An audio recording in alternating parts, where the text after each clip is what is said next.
ইমাম হয় তাহলে ইমামে আজমকে বলা হবে তোমার মাননেওয়ালাকে সাথে নিয়ে। ইমামে শাফিঈকে বলা হবে তোমার মাননেওয়ালা সাথে নিয়ে। ইমামে মালিক, ইমামে হাম্বল রাদিয়াল্লাহু তাআলা আনহুমকে বলা হবে তোমাদের দলের লোককে নিয়ে। যদি আপনি বলেন যে এই ইমাম থেকে মুরাদ ওই ইমাম নয়, তো কমপক্ষে এই ইমাম মানতে হবে, নিজের মসজিদের ইমাম। ঠিক আছে, ইমামকে বলা হবে মুসল্লির সাথে নিয়ে। যদি কেউ কেউ বলছে যে না, এখানে ইমাম মানে লিডার, তা আমি বলি লিডারও যদি হয় তাও কিন্তু ইমাম। কারণ শরীয়তের দিক দিয়ে সব থেকে বড় লিডার আপনার নিকটে আপনার জুমা মসজিদের পেশ ইমাম। তার থেকেও বড় লিডার ওলামাও আলামিল বালাদ, শহরের সব থেকে যেটা বড় আলিম। মোট কথা আল্লাহ ইমাম সহ ডাকবে। আজ একটা এই বক্তব্য আলোচনা করার বিষয় কেন হলো, 10 বছর আগে 5 বছর আগে এই আলোচনার দরকার ছিল। কেন দরকার ছিল না? যে মানুষ নিজেরাই, কেউ হানাফি ছিল, ইমামে আজম আবু হানিফাকে মানত, কেউ শাফিঈ ছিল, ইমামে শাফিঈকে মানত, কেউ মালিকি ছিল, ইমামে মালিককে মানত, কেউ আবার হাম্বলি ছিল, ইমামে হাম্বলকে মানত। কিন্তু এই বছর 5 থেকে একটা ফিতনাই বলেন আর প্রশ্নই বলেন সমাজে উঠে এসেছে যে হাদিস কোরআন থাকতে আমরা ইমাম মানব কেন? শুনেছেন প্রশ্নটা? হ্যাঁ, কিছু লোক বলছে যে আমাদের সামনে হাদিস কোরআন আছে, তাহলে আমরা ইমাম মানব কেন?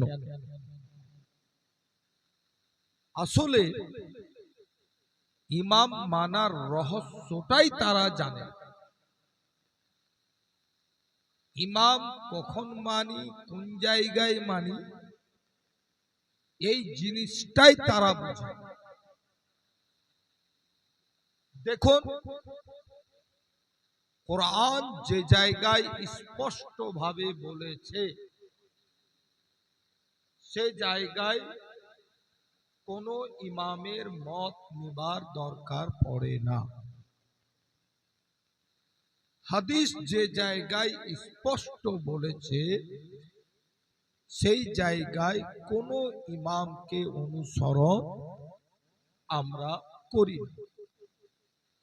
যেমন উদাহরণ স্বরূপ বলি, কোরআন বলল আকিমুস সালাত, তোমরা নামাজ পড়ো। নামাজ পড়ার ব্যাপারে কোন ইমাম কি বলেছেন এটা দেখি না। কোরআন নামাজ পড়তে বলেছে, হাদিস আমার নবী এর ব্যাখ্যা দিয়েছেন যে নামাজ বলতে গেলে 5 ওয়াক্তের নামাজ পড়ো। নামাজ বলতে গেলে ফজরে 2 রাকাত ফরজ, জোহরে 4 রাকাত ফরজ, আসরে 4 রাকাত ফরজ, মাগরিবে 3 রাকাত ফরজ, ইশাতে 4 রাকাত ফরজ। নবী ব্যাখ্যা দিয়ে দিলেন। তো আমি নামাজ পড়ারও হুকুম কোরআন থেকে পেয়ে গেলাম, কেমন ভাবে পড়বো নবীর হাদিস দ্বারা পেয়ে গেলাম। এখানে কিন্তু আমি কোন ইমামের মতামত নিব না, কারণ কোরআন হাদিস স্পষ্ট বলে দিয়েছে। দ্বিতীয় নম্বর বলি, কোরআন বলল আকিমুস সালাত ওয়া আতুজ যাকাত, যাকাত দান কর, যাকাত দেওয়া ফরজ। কোরআন বলে দিল।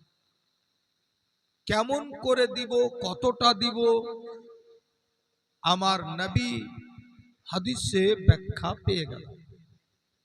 অতএব এই ব্যাপারেও আমরা ইমামকে ফলো করার দরকার আমাদের নাই। 3 নম্বর, কোরআন হজ করতে বলল, নবী হজ করে বলে দেখিয়ে দিলেন। এই ব্যাপারেও ইমাম জানা ধরার, ইমামের কাছে যাওয়ার আমাদের দরকার। মোট কথা আমি বলতে চাইছি, কোরআন হাদিসের হুকুমটা 2 প্রকার। একটা স্পষ্ট সরাসরি খোলাসা ভাবে, আর একটা অস্পষ্ট খোলাসা।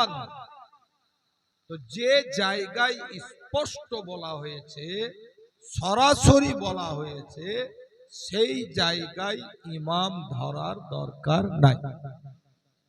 কিন্তু যে জায়গায় কোরআন স্পষ্ট বলেনি, কোরআন খোলাসা করে বলেনি, নবীর হাদিস খোলাসা আলোচনা করেনি, স্পষ্ট আলোচনা করেনি, সেই জায়গাতে যেটা স্পষ্ট আলোচনা নাই, যেটা খোলাসা আলোচনা নাই, যেটা ব্যাখ্যা সমেত আলোচনা নাই, সেই জায়গাটা আমরা দেখি যে ইমামে আজম এটার ব্যাপারে কি বলেছেন, ইমামে শাফি এটার ব্যাপারে কি বলেছেন, ইমামে মালিক এই সম্বন্ধে কি বলেছেন, ইমামে হাম্বল এই সম্বন্ধে কি বলেছেন।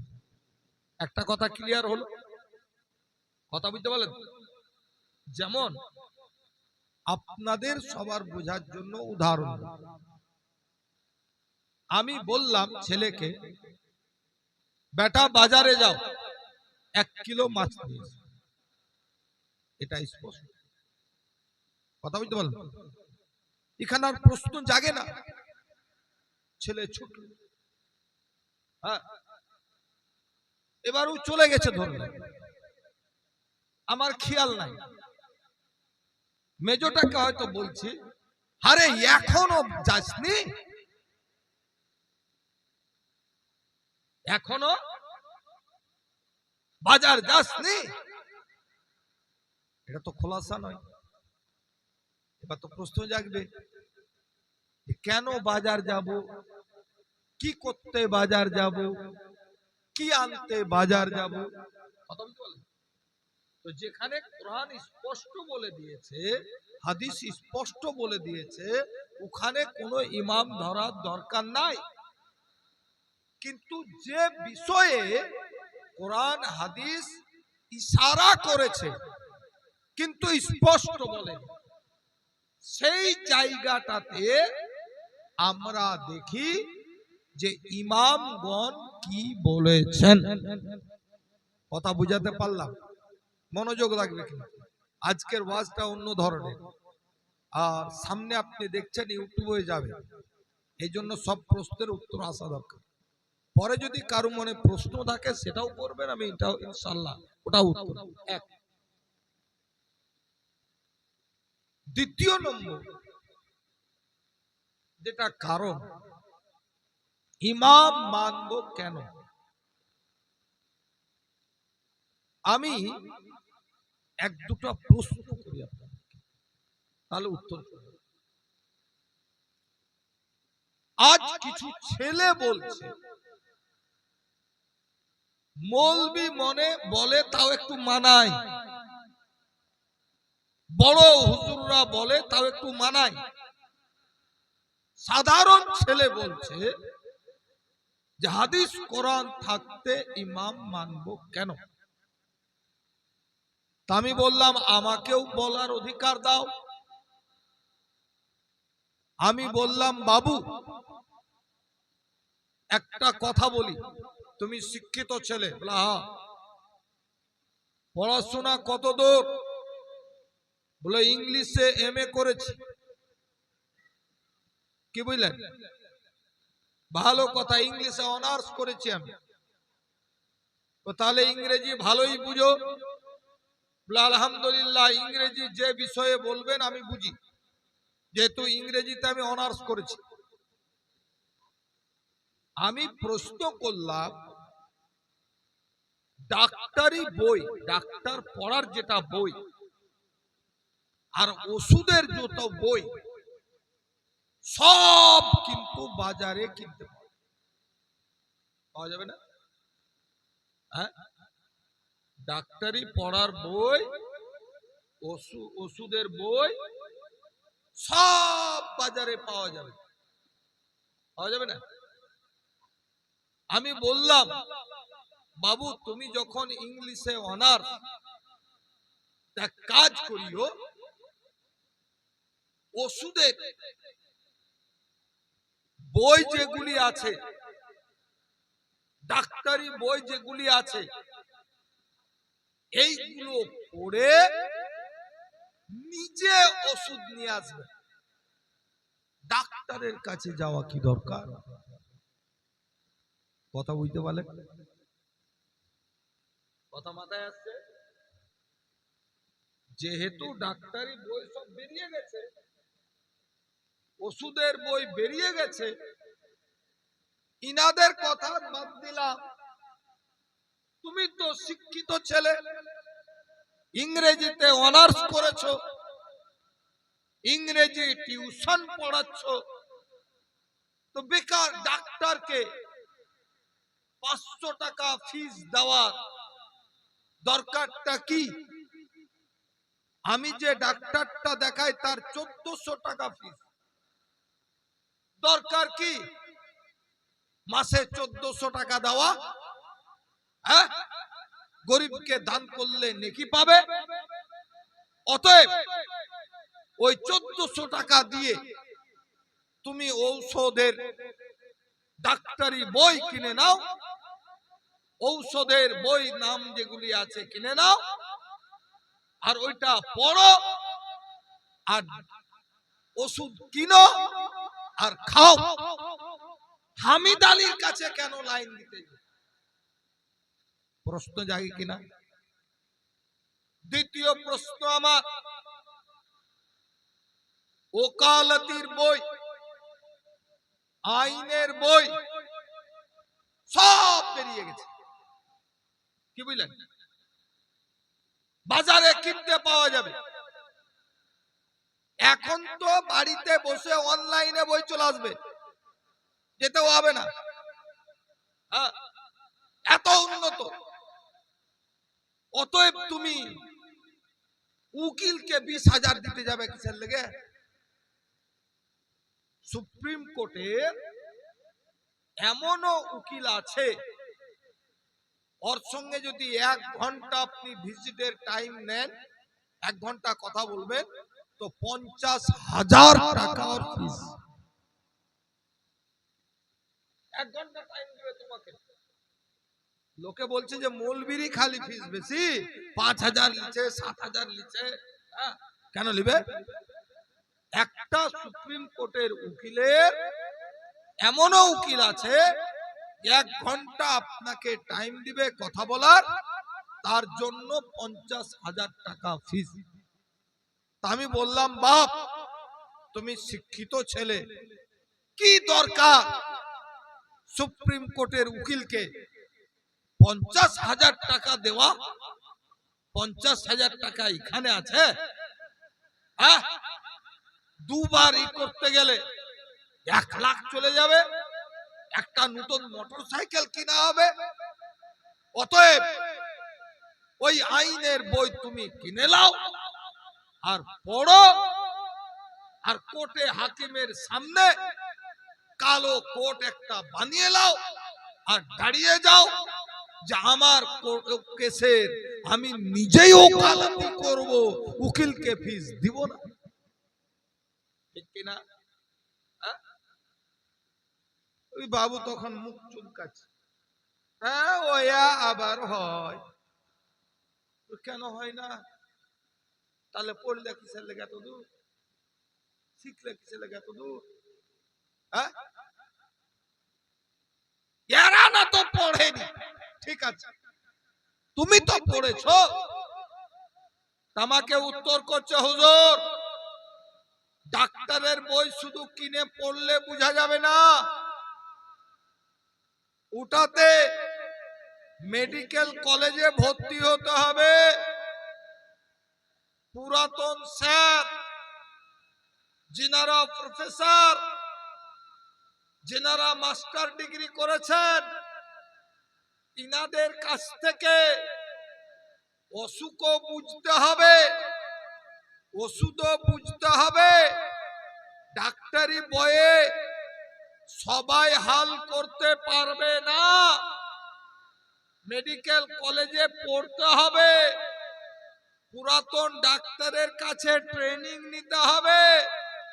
আর তা না হলে ওই এর মতো হবে, কি জানেন, একটা কবিরাজ, ও বেচারা জড়ি বুটি কবিরাজ করত গরু ছাগল মহিষে। আগে তো এত ট্যাবলেট ম্যাবলেট ছিল না, কবিরাজরা গাছ গাছড়া সব নিয়ে ব্যাগে করে বেড়াতো, গরু মহিষ এমনকি মানুষেরও ট্রিটমেন্ট করত। একটা কবিরাজ, ওর সাথে একটা খাদিম আছে, ওর পিয়ে, হ্যাঁ, সাথে যাচ্ছে ব্যাগ নিয়ে। একটা উট এইভাবে বসে গেছে আর খালি এমনি আর এমনি আর এমনি আর এমনি। লোকে ভেবেছে উটটা আর বাঁচবে না, উটটা আর বাঁচবে না। এই কবিরাজ গেল, বলে কি হয়েছে? লই দেখেন উটের গলাটা মুটিয়ে গেছে, ফুলে গেছে, হ্যাঁ, আর খালি এমনি আর এমনি, এমনি আর এমনি, মনে হয় শ্বাসকষ্ট হচ্ছে, এটকে গেছে ওর পাচ্ছে।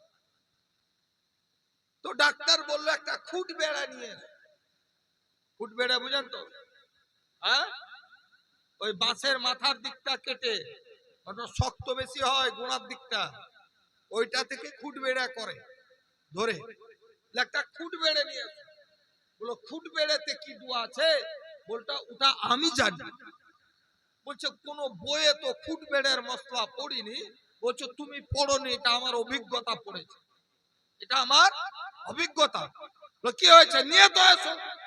নিয়ে এলো। ডাক্তার দেখছে এ উট করেছে কি বুঝলেন, বেলকে গিলে নিয়েছে। ও মনে করেছে ছোট বেল গলায় পার হয়ে যাবে, কিন্তু বেলটা হয়ে গেছে মোটা, যে এইখানে গিয়ে ফেসে গেছে। না, ঢুক চিপছে তো ভিতরেও যায় না, আর এক করছে তো বাহিরেও বাড়ায় না। কি বুঝলেন? তখন করলো কি, একটা খুঁট বেড়ে দিয়ে এক বাড়ি, আর যেমন দিয়েছে বুঝলেন, বেল ভেঙে গেছে। আর বেল যেমন ভেঙে গেছে, ও পার হয়ে গেছে। আর উট তখন সুস্থ হয়ে গেছে। উট তখন ই তো পাস করা কবিরাজ ছিল, কি বুঝলেন, পাস করা ডাক্তারের, পড়া ডাক্তারের, স্যারের অনেক অভিজ্ঞতা থাকে। কিন্তু ওর যেটা পিয়ে ছিল, ও দেখলো রে ই তো ভালো বুদ্ধি একটা শিখে গেলাম। যদি কোথাও টিউমার থাকে, তাহলে 1 ফুট বেড়ার বাড়ি মারতে গেলেই ওর টিউমার শেষ, আর রোগী চাঙ্গা। আর টাকাও আমার চাঙ্গা। বাড়ি গেছে তো বাড়িতে ওর মায়ের বলে শরীর খুব খারাপ, পারে না। যে কি হয়েছে?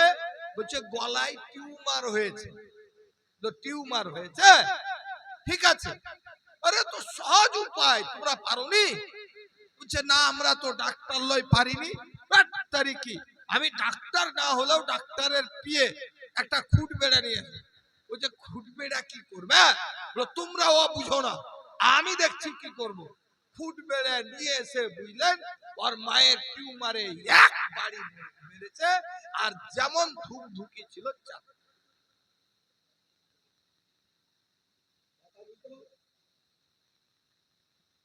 এই যে না পড়া ডাক্তার, বুঝতে পারলেন? প্লেন বই পড়া ডাক্তার, এর অবস্থা এরকম। এই কারণেই ডানে বামে চলে আসে। এখানে একজন আছেন, আপনি এখানে বসেন, চলে আসেন। কথাটা হচ্ছে, বলতে চাইছিলাম যে শুধু ওষুধের বই পড়লে ডাক্তারি করা যায় না। শুধু ডাক্তারি বই পড়লে ডাক্তারি করা যায় না। শুধু ওকালতি আইনের বই পড়ে নিলে ওকালতি করা যায় না। তাকে মেডিকেল কলেজে রীতিমতো 3 বছরের কোর্স করতে হয়, আবার প্র্যাকটিক্যালও করতে হয়। পুরাতন স্যারের কাছ থেকে ট্রেনিং নিতে হয়, পরামর্শ নিতে হয়, তারপর সে প্রেসক্রিপশন করতে পারে।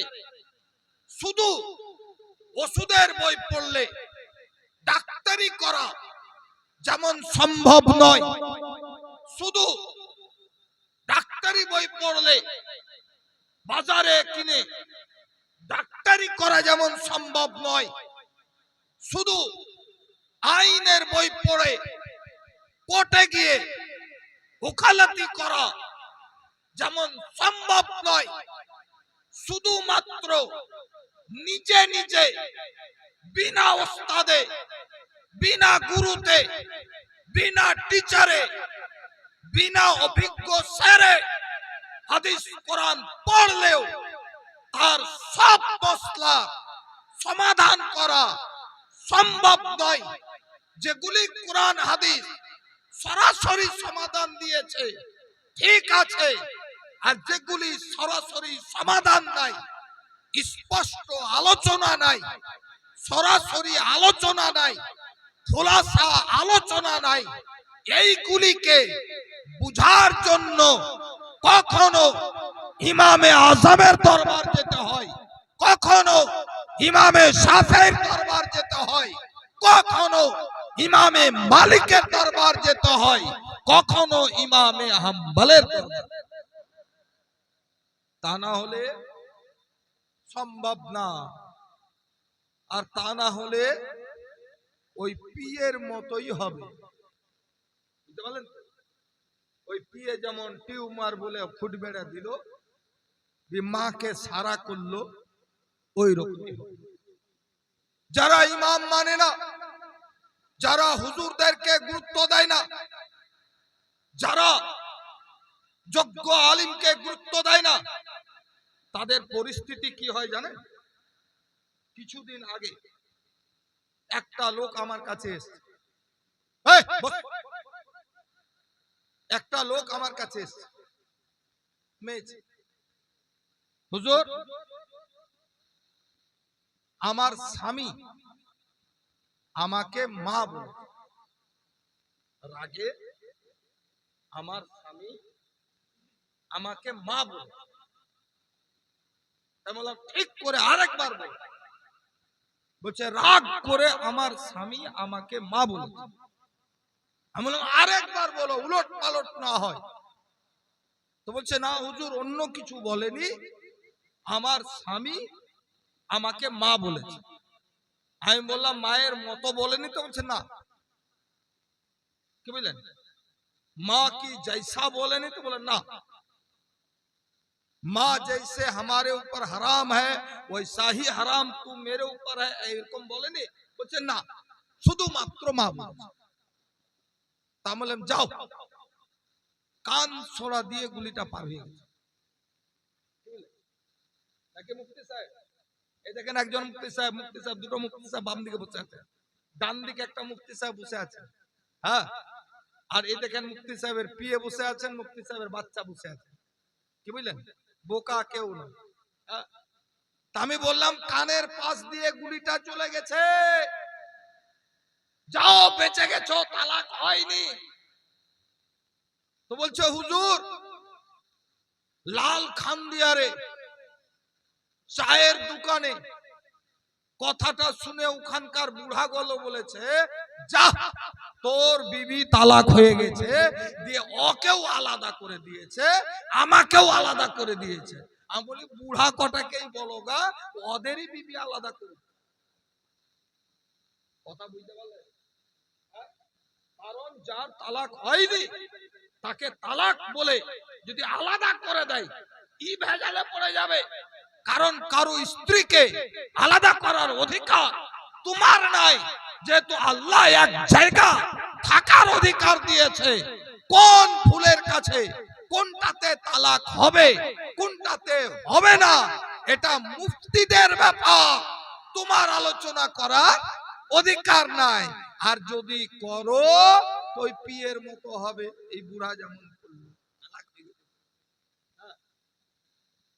আমাকে লোকে এবার জিজ্ঞেস করে হুজুর কোরআন হাদিস আছে তো ইমাম মানবো কেন? আমি বললাম বাপ, নিরুপায় অবস্থায়, হাফিজ শফিক সাহেবের ভাষা ব্যবহার করে, নিরুপায় অবস্থায় ইমাম মানতে হবে। আর আমার ভাষায় বলছি, ঠেলাই পড়ে ইমাম মানতে হবে। দুটো ভাষাই বলে দিলাম, যে ভাষাটা আপনারা বুঝতে পারেন। হ্যাঁ, ঠেলায় পড়ে মানতে হবে, উপায় নাই। কি রকম উপায় নাই? একটা আহলে হাদিসদের কথা কথিত আমাকে বুঝলেন গ্রুপে বারবার জয়েন, কথা বুঝতে বলেন তো, কুকুরের লেজকে যেমন সোজা করা সম্ভব নয়, আহলে হাদিসকে সুন্নি করা এটাও সম্ভব।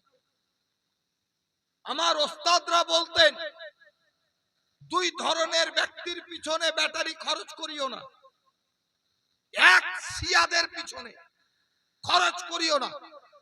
কারণ শিয়া নিজের আকীদা পাল্টে সুন্নি হবে না, এটা আমাদের অভিজ্ঞতা। অনুরূপ আহলে হাদিস নিজের আকীদা পাল্টে সুন্নি হবে না। অতএব এদের পিছনে সময় দিয়ে লাভ নাই। আমাকে গ্রুপটাতে অ্যাড করে দেয়, বারবার লিফলি আবার অ্যাড করে দেয়, বারবার লিফলি আবার অ্যাড করে দেয়। তা আমি বললাম ভাই, তোমরা যখন বারবার আমাকে অ্যাড করছো, তো আমি থেকে যেন তোমাদেরও কিছু ফায়দা হয় আর আমারও কিছু ফায়দা হয়। আমার মতো লোকটা যখন গ্রুপে থাকবে তো গ্রুপবাসীর তো কিছু ফায়দা হওয়া উচিত। আমি বললাম এই গ্রুপে যারা আলিম আছেন, মেহেরবানি করে একটা প্রশ্নের উত্তর দিবেন যেটা সবার জানা দরকার। প্রশ্নটা কি? আমি বললাম বাপ, কোরআন শরীফে কোথাও আমি সরাসরি খুঁজে পাইনি যে কোরআন বলেছে মহিষ খাওয়া জায়েজ, এরকম সরাসরি কোথাও পাই। আমি কিন্তু পাই মহিষ খাওয়া জায়েজ কোরআন শরীফে সরাসরি কোথাও উল্লেখ নাই, পাইনি। এমনকি হাদিস শরীফেও মহিষ খাওয়া জায়েজ স্পষ্ট ভাবে কোথাও লেখা পাইনি। কথা বুঝতে পারলেন? কি বললে? হ্যাঁ, মহিষের আরবি পাইনি ওখানে। জামুস মানে হচ্ছে ভैंस, হাদিসে নাই। কোরআনে নাই। আচ্ছা, হাদিসে নাই, কোরআনে নাই, কিন্তু মহিষ খান কি খান? আপনারা কি বলেন, মহিষ খান না? হ্যাঁ? খায়, তবে গরুর গোশত পেলে খায় না, এটা আলাদা নাকি? গরু গোশতের টেস্ট, কিন্তু মহিষ তো খায়। খাওয়া জায়েজ তো মনে করে? হ্যাঁ, কালকেই মহিষ হবে, শুক্রবার। শুধু তাই নয়, আরে ইউপি, বিহার, রাজস্থান, পাঞ্জাব, উড়িষ্যার কিছু অংশ, এইগুলিতে সরকারি আইনে বলছি, সরকারের আইনে, সরকারের খাতায় গরু জবাই করা ওরা হারাম করে রেখেছে, নাজায়েজ করে রেখেছে। গরু জবাই করতে গেলে তাকে জেল খাটতে হবে। এই কারণেই ইউপি প্রধান গোশত হচ্ছে মহিষের গোশত, বিহারে প্রধান গোশত মহিষের গোশত, রাজস্থানে প্রধান গোশত মহিষের গোশত, পাঞ্জাবে প্রধান গোশত মহিষের গোশত, উড়িষ্যায় একটা অংশে প্রধান গোশত মহিষের গোশত। গরুর গোশত খায় না, এমনকি তারা কুরবানি দেয়, মহিষী কুরবানি দেয়। তো যখন কোরআনে মহিষ খাওয়া জায়েজ লেখা নাই, হাদিসে মহিষ খাওয়া জায়েজ স্পষ্ট লেখা নাই, আমার নজরে কোন সাহাবী মহিষের কুরবানি দিয়েছেন এটাও জানা নাই। মেহেরবানি করে বলেন আপনাদের গ্রুপে যারা আলেম আছে, মহিষ খান কি খান না? আর যদি খান তাহলে কোরআন থেকে আর দলিল দেন যে মহিষ খাওয়া জায়েজ আছে। যদি কোরআনে না পান, হাদিস থেকে দলিল দেন যে মহিষ খাওয়া জায়েজ আছে। আর তা না হলে হাদিস কোরআনে যখন নাই, আপনি ফতোয়া দেন যে কোরআন হাদিসে যখন নাই, তো মহিষ খাওয়াও জায়েজ নয়, মহিষ খাওয়া হারাম, কোরআন হাদিসে যেহেতু নাই। এই ফতোয়াটা বাস গ্রুপ কিন্তু এটকে গেছে। ওরা এবার ভেবে নিয়েছে বাবা কোন বিপদ আমাদের বালা ঢুকে গেল, উত্তর আর দেয় না। কি খালি বুঝলেন, ওই পুঁথি দাঁড়িয়ে গুলো, ফেসবুকের মৌলবি গুলো, পোস্ট পড়া মৌলবি গুলো, ওদের হুজুররা একটা পোস্ট লিখে দিয়েছে, যে পোস্টে অনেক মিথ্যা কথা লেখা আছে, বানাওয়াটি কথা লেখা আছে। সেই পোস্ট গুলো বারবার খালি পাঠায়। ওরা যতবার পাঠায় আমার প্রশ্নটা আমি ততবার পাঠাই। কি বললেন? আমি বললাম গ্রুপ অচল হয়ে যাবে যতক্ষণ পর্যন্ত আমার উত্তর না আসবে। লাস্টে বেলায় একটা মৌলবি বলল, কোরআন হাদিসে মহিষ খাওয়া জায়েজ বা না জায়েজ কোনটাই উল্লেখ নাই। জায়েজও উল্লেখ নাই, না জায়েজ। তাহলে খাচ্ছেন কেন?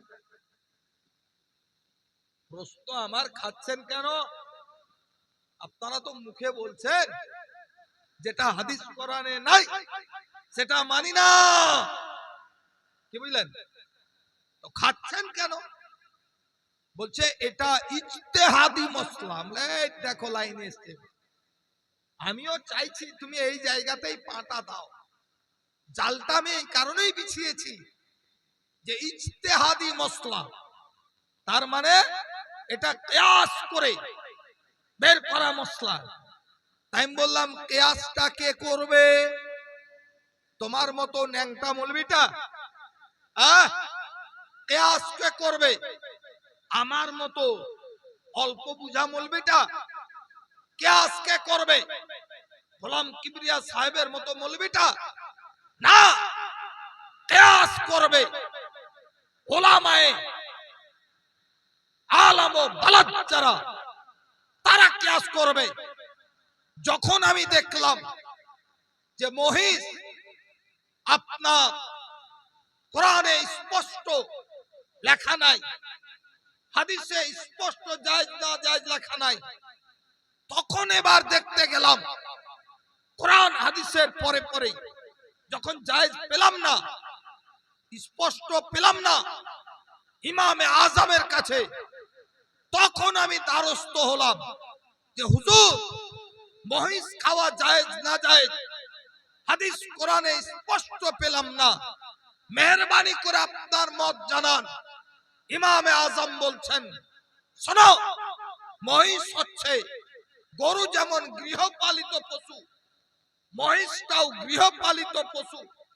গরু যেমন মালিকের ওয়াফাদার, মহিষটাও হচ্ছে মালিকের ওয়াফাদার।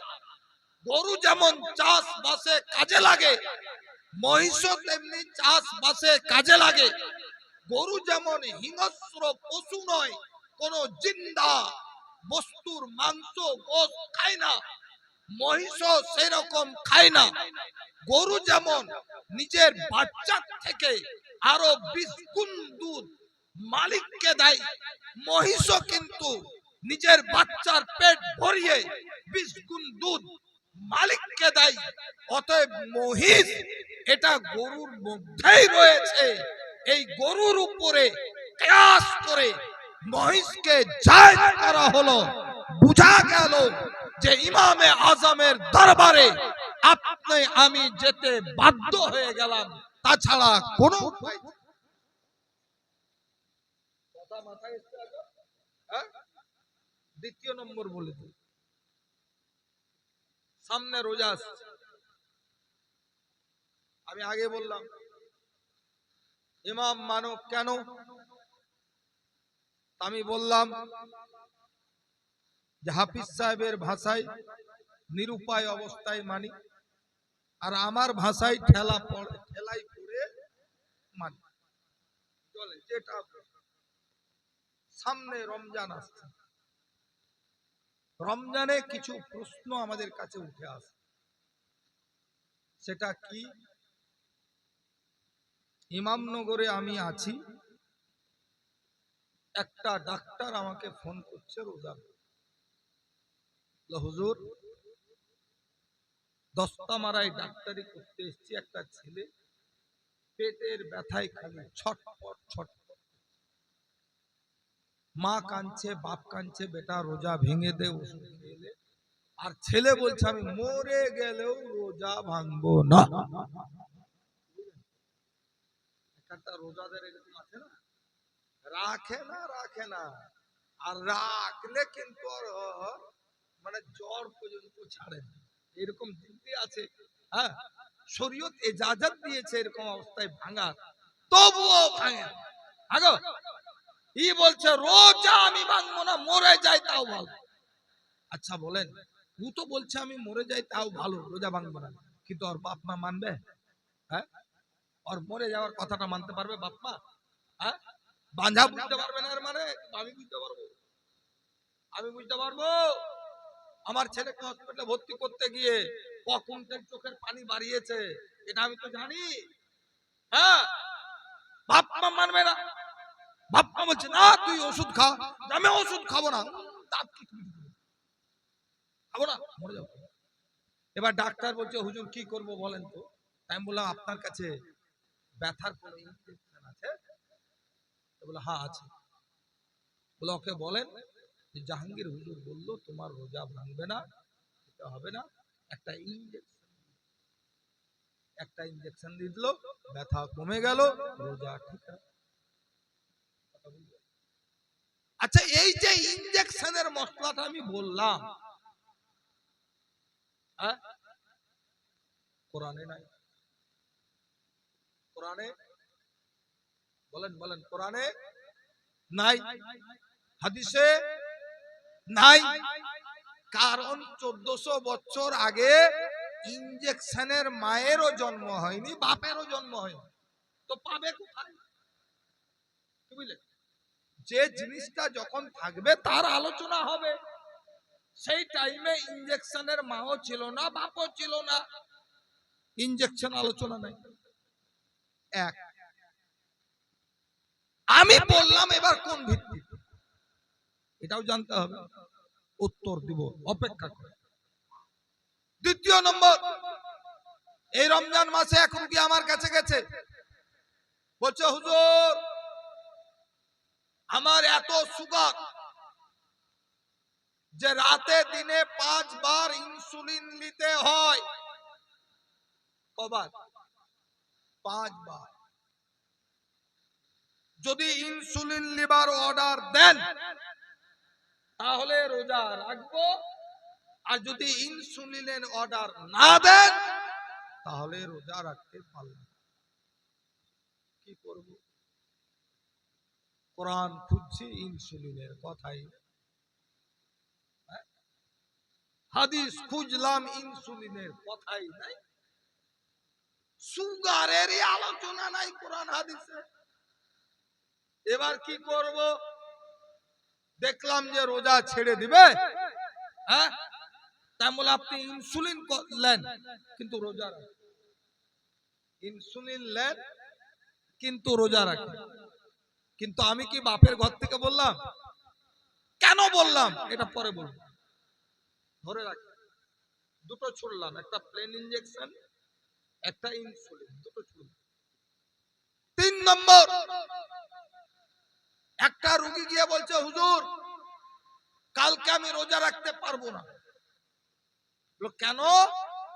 বলে মাথা চক্কর মারছে, সুগার টেস্ট করতে হবে। তাহলে সুগার টেস্ট তো সন্ধ্যাবেলাতেও করা যায়। তো বলছে সন্ধ্যাবেলায় করবো কি করে, ল্যাব খোলা থাকলে? কি ল্যাব মাগরিবের পর খোলা নাই? রাত্রে ইফতার করে 2 ঘন্টা পর, মানে 6টায় ইফতার করলে 8টায় রক্ত দিব, ল্যাব নাই, তো পরীক্ষা কি করে করব? অতএব কালকে আমার রোজা রাখা হবে না হুজুর, হ্যাঁ, কারণ আমাকে ব্লাড দিতে হবে, সুগার টেস্ট, 8টায় খাবো আর 10টায় রক্ত দেবো, রোজা রাখা হবে। আমি বললাম এক কাজ করেন, আপনি ভাত খেলেন না, সেহরি রোজা রাখেন। রোজা রাখার জন্য, সুগার টেস্ট করার জন্য আপনি যে রক্তটা দিবেন এই রক্ত দেন, এতে রোজা ভাঙবে না। কোথা থেকে দিলাম, কেন দিলাম পরে বলবো, খালি রেখে রেখে যাচ্ছে।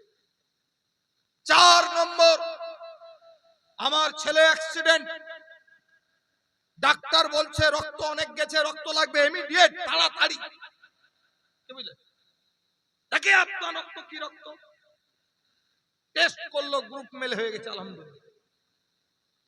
ডাক্তার বলছে এখন 3 বোতল রক্ত লাগবে। আপনার মেয়ে টেস্ট করি অরমেল খেয়ে গেছে, বেটার টেস্ট করি অরমেল খেয়ে গেল, ভাতিজা টেস্ট মেল খেয়ে গেছে, সবাই রোজা।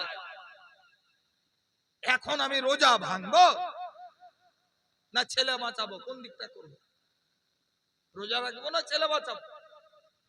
ছেলে বাঁচাবো, রক্ত দিব, রোজা ভাঙলেও দিব না ভাঙলেও দিব, কারণ ছেলে আমাকে বাঁচাতে হবে। আমি রক্ত দিয়ে দিলাম, আমি বললাম যাও রক্ত 1 বোতল কেন 5 বোতল দিয়ে দাও, তোমার রোজা ভাঙবে না, রোজা ভাঙবে না। সুবহানাল্লাহ বলেন। কেন ভাঙবে না এরও উত্তর আপনাকে দিব, এরও উত্তর আপনাকে দিব। রমজান অবস্থায়, রোজা অবস্থায় রক্তের শর্ট পড়ে গেছে, হেমোগ্লোবিনের কম পড়ে গেছে, থ্যালাসেমিয়ার রোগী মাসে মাসে রক্ত লাগে, রোজা রেখেছে, রক্তের শর্ট পড়েছে, ডাক্তার বলছে রক্ত দিতে হবে, এই বলছে আমি রোজা রেখে আছি, রক্ত দেনেওয়ালা তো তৈরি হয়ে গেছে, এই নিতে পাবে কিনা? আমি বললাম হ্যাঁ যাও রক্ত নিতে পাবে, ইনশাআল্লাহ রোজা ভাঙবে। এতগুলি প্রশ্নের জবাব কোরআন শরীফ খুঁজলাম, কোরআন শরীফে সুগারের আলোচনা নাই, রক্ত নেওয়া দেওয়ার আলোচনা নাই, রক্ত টেস্টের আলোচনা নাই, হ্যাঁ, ইনজেকশনের আলোচনা নাই। হাদিস খুঁজলাম, হাদিসেও রক্ত নেওয়া দেওয়ার আলোচনা নাই, ইনজেকশনের আলোচনা নাই, টেস্টের দেওয়ার আলোচনা নাই, রক্ত নেওয়ার আলোচনা নাই। পেলাম কোথায়? ইমামে আজম, ইমামের দরবারে গেলাম, হুজুর এই মসলার হল তো করতে হবে। কি গো, পাবলিক যদি এই প্রশ্নটা করে, আলিমরা যদি জবাব না দেয়, ওকে জবাবটা কে দেবে? ঠিক না? আমি যদি বলি হাদিস কোরআনে নাই, তুমি আর যা ইচ্ছা তুমি করো না, এটা উত্তর হলো? হ্যাঁ, হাদিস কোরআনে নাই, তোমার যা ভালো লাগে করো না, তাও বলবে হাদিস কোরআনে নাই, মানলাম, কিন্তু আপনি শরীয়তের একটা আলিম, আপনি পরামর্শটা দেন কোন দিকটা করব, হ্যাঁ না না। আমি বললাম মৌলভী সাহেব, যদি তোমার ক্ষমতা থাকে তুমি হাদিস কোরআন থেকে এটাকে জায়েজ দেখাও, আর তা না হলে না জায়েজ দেখাও, দুয়ের মধ্যে একটা দেখাও। জিন্দেগি ভর তোমাকে চ্যালেঞ্জ থাকলো, এই যে কোটি প্রশ্ন আমি বললাম, মহিষ খাওয়া জায়েজ কিংবা না জায়েজ, সরাসরি তুমি কোরআন হাদিস থেকে কোনোদিন দেখাতে পারবে না। ইনজেকশন রোজার অবস্থায় নেওয়া জায়েজ কিংবা না জায়েজ তুমি দেখাতে পারবে না। সুগারের জন্য রক্ত টেস্ট করতে দেওয়া জায়েজ কিংবা না জায়েজ তুমি হাদিস কোরআনে দেখাতে পারবে না। ব্লাড নেওয়া দেওয়া এটা জায়েজ রোজার অবস্থায় না না জায়েজ এটা তুমি জিন্দেগিতে দেখাতে পারবে না, কারণ হাদিস কোরআনে সরাসরি এই আলোচনা হয়নি। তবে আমার ইমামে আজম সুবহানাল্লাহ, এত বড় পণ্ডিত, 5 লক্ষ হাদিসের হাফিজ, সুবহানাল্লাহ, এত বড় পরহেজগার যে 1000 রাকাত প্রত্যেক দিন নফল নামাজ পড়তেন, এত বড় পরহেজগার যে আপনার রমজান মাসে 61 খতম করে কালামে পাক তেলাওয়াত করতেন, দিনের বেলায় আপনার 1 খতম, রাতের বেলায় 1 খতম, তারাবিতে 1 খতম, 30 দিনে 61 খতম তেলাওয়াত করতেন। আমার ইমামে আজম এত বড় পরহেজগার, টানা বেশ কয়েক বছর রোজা রেখেছিলেন। ঈদ এবং বকরা ঈদ, তার সঙ্গে বকরা ঈদের পর 3 দিন যে দিন কোটি রোজা রাখা হারাম নাজায়েজ, এই দিন কোটি বাদ দিয়ে টানা রোজা রেখেছিলেন। এত বড় পরহেজগার বাড়ি থেকে বেরোতেন, আল্লাহু আকবার, তাহাজ্জুদ পড়ার জন্য ফজরের সময়ের আগে উঠে যেতেন। উঠে যাওয়ার পর বলতেন মাদ্রাসা হেঁটে হেঁটে যাব, তাড়াতাড়ি খাবার দিয়ে দাও। টিফিনে খাবার নিয়ে নিতেন, টিফিনে খাবার নেওয়ার পর মাদ্রাসায় চলে যেতেন, ছেলেদেরকে খাইয়ে দিতেন। বলে বাবা হুজুর আপনি, আমার খাওয়ার চিন্তা তোদেরকে করতে হবে না, তোরা খেয়ে নে। ছেলেরা মনে করত হুজুর বাড়িতে খেয়ে এসছেন আর আমাদেরকে আপনার নিজের খাবার খাইয়ে দিলেন। এদিকে বাড়িতে মনে করত যে হুজুর এখানে খান না, মাদ্রাসায় খাবেন। এইভাবে টানা বেশ কয়েক বছর ধরে রোজা রেখেছিলেন আমার ইমামে আজম। এত বড় পরহেজগার যে 55 বার পায়ে হেঁটে হজ করেছিলেন। এই জন্য উনার লাইফটা একরকম হজেই গেছিল। আর হজে গিয়ে কুরবানির নামাজ পড়তে পাওয়া যায় না। যারা হাজি তারা জানে। আর এই ফারাজিরা ইমামে আজমের উপরে দাগ লাগালো যে ইমামে আজম কুরবানির নামাজ পড়তেন না। আরে বোকা, আরবে হজ করতে গিয়ে কুরবানির নামাজ কোন হাজি পড়তে পারে? কি বুঝলেন? টানা 55 বার আপনার হজ করেছিলেন যে ইমামে আজম কম বেশি হাদিস থেকে প্রায় 90,000 মসলা বের করে আমাদের সুবিধার্থে উনি দিয়েছিলেন। ওই ইমামে আজম বলেন, শোনো রোজা কিসে কিসে ভঙ্গ হয়, মোটটা আগে যান। রোজা কিভাবে ভঙ্গ হয়, ওর নিয়মটা জানো কি? রোজা ভঙ্গ হওয়ার রাস্তা হচ্ছে দু তিনটা, বুঝতে পারলেন? এক, রোজা ভঙ্গ হবে পেটে খাবার গেলে। পেটে খাবার গেলে রোজা ভঙ্গ হবে। পেটে যাওয়ার রাস্তা কয়েকটা আছে। এক, মুখ দিয়ে যেতে পারে, রোজা ভঙ্গ হয়ে যাবে। এক, নাক দিয়ে যেতে পারে, রোজা ভঙ্গ হয়ে যাবে। ঠিক আছে? এক, পায়খানার রাস্তা দিয়ে কেউ খায় না, তবুও যদি মনে করে যে পায়খানার রাস্তা দিয়ে খাবার ঢুকাবো, তো ঢুকে যেতে পারে। পেচ্ছাবের রাস্তা দিয়ে খাই না, তবু যদি কেউ মনে করে পেচ্ছাবের রাস্তা দিয়ে পেটে ঢুকাবো, তাহলে ঢুকে যাবে। এক নম্বর, পেটে গেলে তাতে মুখ দিয়ে যাক আর নাক দিয়ে যাক আর পায়খানা রাস্তা দিয়ে যাক আর পেচ্ছাবের রাস্তা, রোজা ভাঙবে। দুই, ব্রেনে গেলে রোজা ভাঙবে। ব্রেনে গেলে রোজা ভাঙবে। এই কারণেই বিড়ি টানতে গেলে রোজা ভেঙে যাবে। কেন জানেন? এর ধাক্কা একদম সরাসরি ব্রেনে, বুঝতে পারলেন? গাঁজা টানতে গেলে হুজুর ধোঁয়া তো, ও আবার খাওয়া হয়, ও যদি খাওয়া না হয় তো টলমল টলমল কেন করছো জি? কথা বুঝতে পারলেন?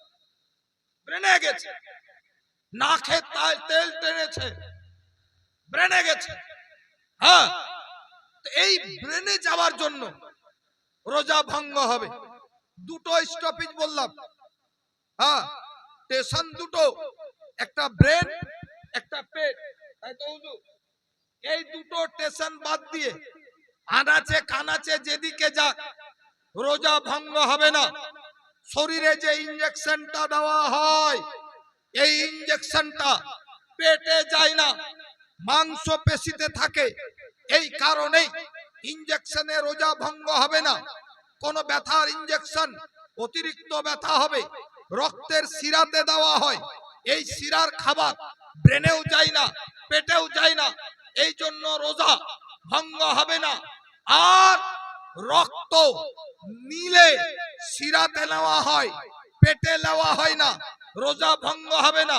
ইনসুলিন নিলে মাংসে থাকে, পেটে যায় না, রোজা ভঙ্গ হবে না। আর তারপর দেওয়ার মশলা যখন বললাম, ইমামে আজম বললেন, শোনো, নিলে, কিছু নিলে খেলে রোজা ভাঙে, দিলে বেরোলে রোজা ভাঙে না। এই যে থিওরি পেলাম, এই জন্যই ইমাম মানতে হয়। এই জন্য আমি বলি যে হাফিজ সাহেবের ভাষায় ইমাম মানতে হয়। এটা কিভাবে? কোন উপায় না পেয়ে ইমাম মানতে হয়। আর আমার ভাষায় ঠেলাই পড়ে ইমাম মানতে হয়। কিন্তু চোর কেমন জানেন?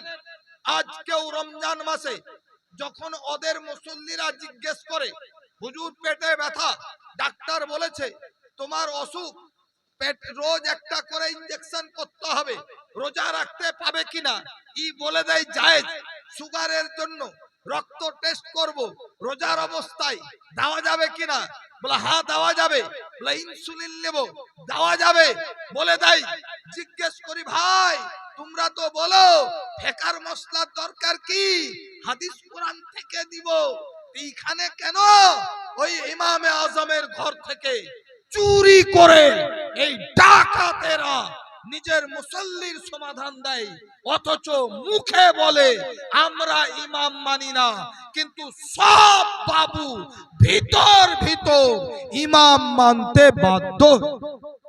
অতএব মুসলমান, এদের ধোঁকা থেকে বাঁচবেন, ইমাম আপনাদেরকে মানতেই হবে। তারপর আরো মশলা মেলায় আছে গো। হ্যাঁ, আল্লাহ আল্লাহ। আচ্ছা, ডেলিভারি সিজার করতে হবে, হাদিস কোরআনে দেখিয়ে দেন কি? সিজার সিজার সিজার, পেট কেটে ছেলে বের করতে হবে। পেটে যদি মা মারা যায়, ছেলে জিন্দা আছে, আলমগীর বসে যাও বাবা, আর 5 মিনিট, আমি বুঝতে পারছি, কিন্তু আমি যেটা দিচ্ছি এটা আর কালকে পাবে না, সোজা হিসাব বলছি, আর ইও পাবে না, একটু আর 5-7 মিনিট। হ্যাঁ, সিজার করে বাচ্চা নিতে হবে, কোরআন হাদিসে কোথাও লেখা নেই। সাহাবীরা কেউ সিজার করে বাচ্চা নেন, যা হয়েছে প্লেন হয়েছে, তাতে রোগী মরুক আর বাঁচুক, হাদিস কোরআন ছাড়া কিছু মানবো না। তো সিজার কোন করছো হুজুর? হ্যাঁ, ওটা কোন হুজুর বলেছে সিজার করতে? হ্যাঁ, আরেকটা মশলা বলেন, যদি ধরেলেন এইরকম হয়েছে, ডেলিভারি রোগী মরে গেল, কিন্তু বাচ্চা পেটে লাফাচ্ছে, বাচ্চা পেটে লাফাচ্ছে, মা মরার পরেও কিছুক্ষণ বাচ্চা জিন্দা থাকতে পারে, কারণ মা যে অক্সিজেনটা নিয়েছে ওই অক্সিজেনটাতেও কিছুক্ষণ জিন্দা থাকতে পারে। বাচ্চা লাফাচ্ছে বাড়াবার লেগে, মা মরে গেছে, কি করবেন? আল্লাহু আকবার। ইমামে তাহাবির জিন্দেগি পড়লাম, ও ইমামে তাহাবির জিন্দেগি পড়লাম। ইনি মায়ের পেটে যখন মা মারা গেলেন, বাচ্চা নড়ছেন, বোঝা যাচ্ছে পেটে। ইমামে তাহাবির আব্বা ওই শাফি আলেমদের কাছে গেলেন যে আমার স্ত্রী মারা গেল, কিন্তু বাচ্চা পেটে নড়ছে, যদি আপনারা ইজাজত দেন তাহলে বাচ্চাকে কেটে বের করব। শাফি মৌলবীরা বলল যে না, মুর্দাকে কাটার ইজাজত নাই, মুর্দাকে কাটার ইজাজত নাই, এটা গুনার কাজ।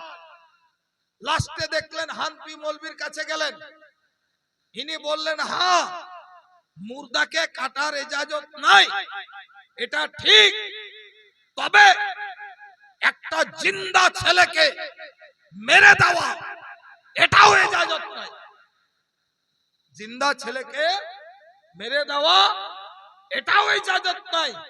অতএব একটা ছেলেকে বাঁচার জন্য একজন মুর্দার পেট কাটা এটা জায়েজ, ফতোয়া দিয়ে দিলেন। আর যেমন ফতোয়া দিলেন, পেট কাটলেন, ইমামে তাহাবি থড়বড়িয়ে বেরিয়ে গেলেন। ছোটবেলায় আস্তে আস্তে বড় হলেন, মাদ্রাসায় পড়তে লাগলেন, বাপের খানদান সাফির দিকে যেতে লাগলেন।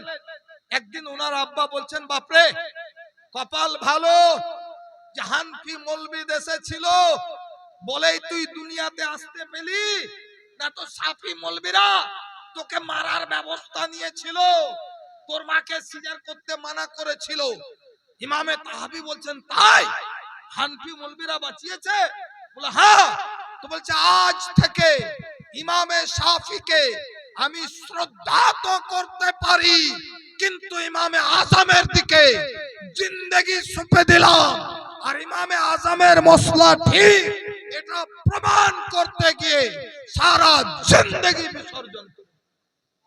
হ্যাঁ, এই কারণে ইমামে তাহাবি শরীফ লিখেছেন, অন্য 3টে ইমামের মত নিয়ে এসেছেন, ইমামে আজমেরও মত নিয়ে এসেছেন।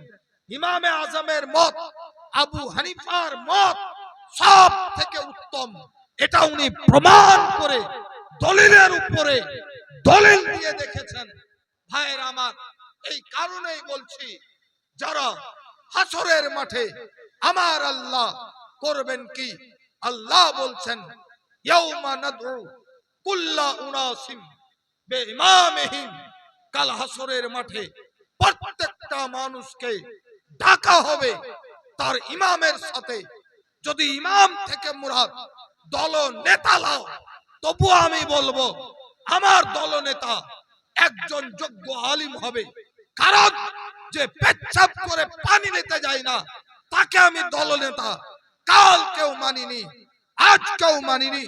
আমার দল নেতা পীর ও মুর্শিদকে মেনেছি, তার আগে যদি বাড়ি আমাদের দল নেতা হানফি মাযহাবের দল নেতা আমরা ইমামে আজমকে মেনেছি, কাল ইমামে আজমের দামান ধরে হাসরের মাঠে ইনশাআল্লাহ পার হয়ে যাব।